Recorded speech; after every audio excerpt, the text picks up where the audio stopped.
Top 5 Adidas sneakers of all time. 5. Top 10. Year introduced, 1979. Designed with input from former All-Star Rick Barry. The top 10 was named for the roster of NBA players who wore them, allegedly the 10 best players in the NBA, but, not really. But to quibble with the name is to miss the overall point. That the top 10 was an amazing shoe, especially at the tail end of the 70s.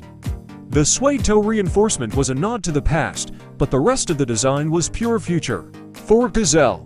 Year introduced, 1968. Gazelles are straight terrace classics, scooped up by traveling English football fans while on the continent. The sneaker debuted as a training shoe. Texture soles offer great grip before getting adopted by pub regulars, while the silhouette has undergone changes over the years. The tone hasn't, which is why the Gazelle will always work. 3. Stan Smith. Year introduced, 1965. It didn't start as the Stan Smith.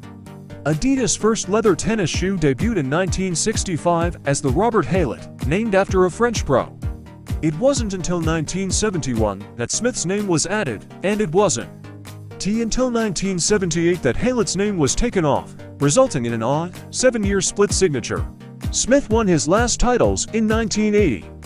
But the sneaker that bears his name is still as popular as ever, proving once again that sometimes simpler is better. 2. SL72. Year introduced, 1972. No company capitalized more from Olympic years than Adidas. The SL was introduced for Munich in 1972 as an all-around training shoe, a popular category even 15 years before Nike invented cross-training. And the sleek shoe found its way to many podiums in the same role than Nike.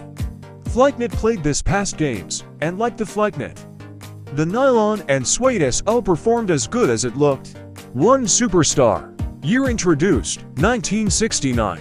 When you hear Adidas, you probably think Superstar, the low-cut version of the second-generation Shell-toe Pro model. The Superstar gained traction in the NBA before being adopted by B-Boys and spread worldwide by Run DMC. And 40-plus years after its introduction, it's as fresh as it ever was, with or without laces.